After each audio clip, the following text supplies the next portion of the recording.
जय हिंद दोस्तों। स्वागत है आपका माधव क्लासेस में। आज है 27 फरवरी और 27 फरवरी से रिलेटेड जितनी इंपॉर्टेंट करंट अफेयर बनती है मैं आपके सामने क्वेश्चंस लेके आया हूं, जिनमें हमारा पहला क्वेश्चन है धर्म गार्जियन अभ्यास 2026 भारत और किस देश के बीच आयोजित किया गया है। तो राइट आंसर हो जाएगा जापान। देखिए, भारतीय सेना और Japan ground self defence force ने वार्षिक संयुक्त सैन्य अभ्यास धर्म गार्जियन का 7वां संस्करण शुरू किया है। यह अभ्यास उत्तराखंड के चौबटिया स्थित विदेशी प्रशिक्षण केंद्र में 24 फरवरी से 9 मार्च तक आयोजित किया जा रहा है।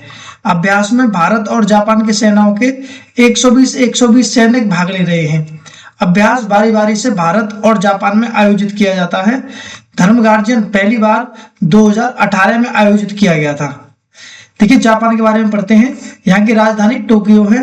यहाँ आधिकारिक भाषा जापानी है। यह मुद्रा जापानी येन है। प्रधानमंत्री साइने ताकाइची हैं। ये हैं साइने ताकाइची। ये यहाँ पर चार मुख्य द्वीप हैं, जिनमें होक्काइडो, होंशु, शिकोकू और क्यूशु। नेक्स्ट क्वेश्चन है पर्यटन नेतृत्व शिखर सम्मेलन 2026 का उद्घाटन किसने किया है। तो राइट आंसर हो जाएगा वाइस प्रेसिडेंट सीपी राधाकृष्णन ने। देखिए, वाइस प्रेसिडेंट सीपी राधाकृष्णन ने न्यू दिल्ली में टूरिज्म लीडरशिप समिट 2026 का इनॉग्रेशन किया है। यह कार्यक्रम US India strategic partnership forum आयोजित किया गया है। इसमें इंडिया यूएस टूरिज्म सहयोग पर चर्चा हुई है। देखिए, टूरिज्म विजन 2029 तक है, जिसमें इंडिया गवर्नमेंट का लक्ष्य है कि साल 2029 तक देश के हर राज्य में कम से कम एक वर्ल्ड क्लास टूरिस्ट डेस्टिनेशन विकसित किया जाएगा।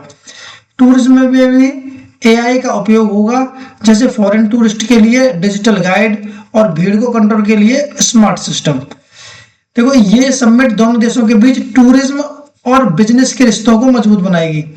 टूरिज्म सेक्टर इंडिया में सबसे ज्यादा नौकरियां देने वाले क्षेत्रों में से एक है। इससे छोटे शॉपर्स, गाइड्स, टैक्सी ड्राइवर्स और हैंडीक्राफ्ट कलाकारों को सीधा फायदा मिलता है। नेक्स्ट क्वेश्चन है प्रधानमंत्री नरेंद्र मोदी ने 25 से 26 फरवरी 2026 को किस देश की राजकीय यात्रा पर गए हैं। तो राइट आंसर हो जाएगा इजराइल की पर। देखिए, प्रधानमंत्री नरेंद्र मोदी 25 से 26 फरवरी 2026 को इजराइल की राजकीय यात्रा पर जाएंगे। ये प्रधानमंत्री मोदी की 2017 के बाद इजराइल की दूसरी यात्रा होगी। यात्रा के दौरान प्रधानमंत्री नरेंद्र मोदी इजराइल के प्रधानमंत्री बेंजामिन नेतन्याहू से मुलाकात करेंगे। दोनों नेता भारत इजराइल रणनीतिक साझेदारी में हुई प्रगति की समीक्षा करेंगे और विज्ञान एवं प्रौद्योगिकी, नवाचार, रक्षा एवं सुरक्षा, कृषि, जल प्रबंधन, व्यापार और अर्थव्यवस्था सहित विभिन्न क्षेत्रों में सहयोग के लिए नए अवसरों पर चर्चा करेंगे। देखो, इजराइल के बारे में पढ़ते हैं। यहाँ की राजधानी यरूशलेम है। यहाँ के राष्ट्रपति इसाक होंग हैं। प्रधानमंत्री बेंजामिन नेतन्याहू हैं। यहाँ के पड़ोसी देश लेबनान, सीरिया, जॉर्डन और मिस्र हैं। देखिए, इजराइल भूमध्य सागर के पूर्वी तट पर स्थित एक देश है। नेक्स्ट क्वेश्चन है न्यू दिल्ली घोषणा पत्र को अब तक दुनिया के कितने देश का समर्थन मिल चुका है। तो राइट आंसर हो जाएगा 91 देशों का।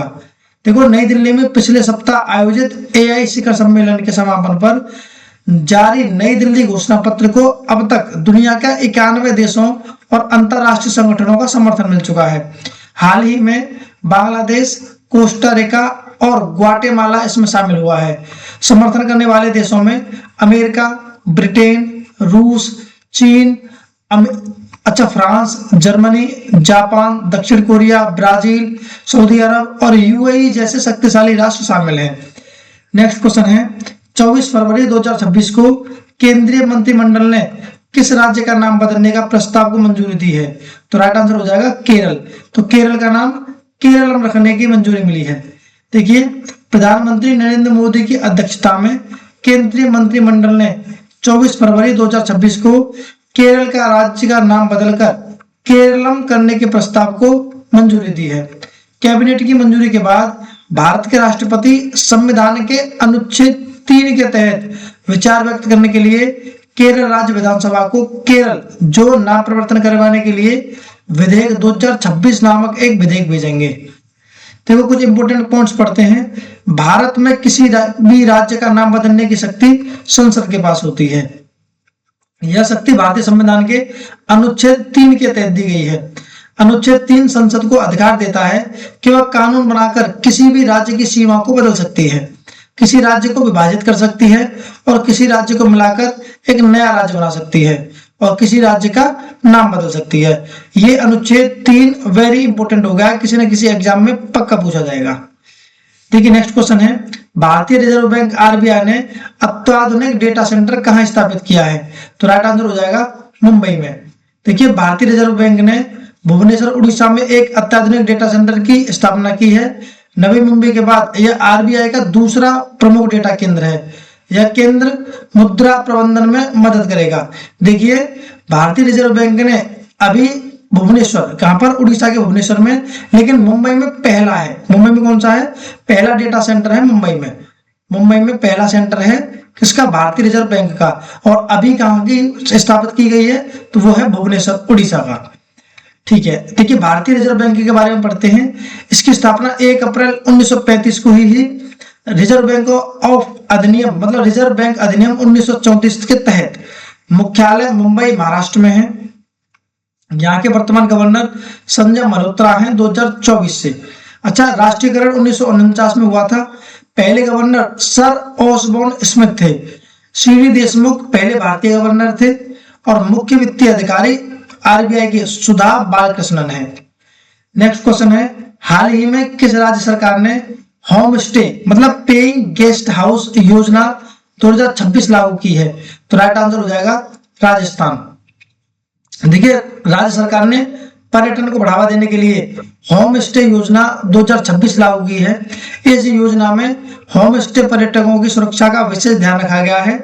इस योजना का उद्देश्य ग्रामीण अर्थव्यवस्था को मजबूत करना है। राजस्थान होम स्टे योजना 2026 के तहत कमरों की सीमा 5 से बढ़ाकर 8 कर दी गई है। देखिए राजस्थान के बारे में पढ़ते हैं। जयपुर राजधानी है। यहाँ के राज्यपाल हरिभाऊ बांगड़े हैं। ये है हरिभाऊ बांगड़े। यहाँ के मुख्यमंत्री भजन लाल शर्मा है जो बीजेपी से हैं। विधानसभा की यहाँ पर 200 सीटें हैं।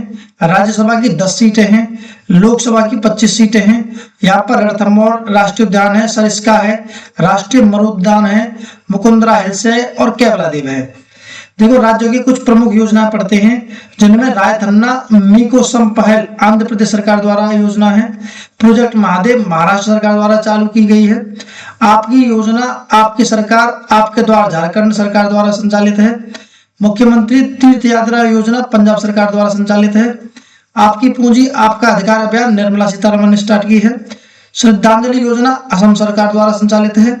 माझे घर योजना गोवा सरकार द्वारा। अरुणोदय 3.0 योजना असम सरकार द्वारा। मुख्यमंत्री महिला रोजगार योजना बिहार सरकार द्वारा संचालित है। लाडो लक्ष्मी योजना हरियाणा सरकार द्वारा संचालित है। याद करेंगे, very important facts. Next question है, संयुक्त राष्ट्र ने किस भारतीय क्रिकेटर को सड़क सुरक्षा के लिए वैश्विक चैंपियनशिप नामित किया है? तो राइट आंसर हो जाएगा सचिन तेंदुलकर जी को। देखिए सचिन तेंदुलकर को संयुक्त राष्ट्र द्वारा सड़क सुरक्षा के लिए वैश्विक चैंपियन नामित किया गया है। तेंदुलकर ने नागरिकों से जिम्मेदार ड्राइविंग आदतों को अपनाने और सुरक्षा को प्राथमिकता देने का आग्रह किया है। यह पहल विश्व स्तर पर सड़क यातायात दुर्घटनाओं में होने वाली मौतों को कम करने के लिए और संयुक्त राष्ट्र के व्यापक प्रयासों को ठीक करने के लिए की गई है। देखिए संयुक्त राष्ट्र के बारे में पढ़ते हैं। इसकी स्थापना 24 अक्टूबर 1945 को हुई थी। मुख्य उद्देश्य विश्व शांति, सुरक्षा, विकास और मानवाधिकारों की रक्षा करना है। यहाँ का मुख्यालय न्यूयॉर्क अमेरिका में है। वर्तमान महासचिव एंटोनियो गुटेरेस हैं जो पुर्तगाल के हैं। इनमें सदस्यों की देश संख्या 193 है। संयुक्त राष्ट्र दिवस 24 अक्टूबर को मनाया जाता है। संयुक्त राष्ट्र के अंग सामान्य सभा, सुरक्षा परिषद, अंतर्राष्ट्रीय न्यायालय, आर्थिक और सामाजिक परिषद, संवैधानिक सचिवालय और ट्रस्टीशिप परिषद है। देखिए इस तरीके से हमने आज के इंपोर्टेंट करंट अफेयर को पढ़ लिया है। अच्छा, ये हमारी लास्ट वीडियो का क्वेश्चन है जिसका आंसर आपको कमेंट बॉक्स में देना है। क्वेश्चन है, नीदरलैंड के नए प्रधानमंत्री के रूप में किसने पदभार ग्रहण किया है? आपके ऑप्शन है रॉब जेनेट, सिग्रिड काग, मार्क रुट्टे और फ्रांस टिमरमंस। अच्छा, हमारी क्लास डेली सुबह 6:30 बजे तक आ जाती है। क्लास को देखें, शेयर करें, चैनल को सब्सक्राइब करें, पढ़ाई करते रहें और अपना ख्याल रखें। बाय।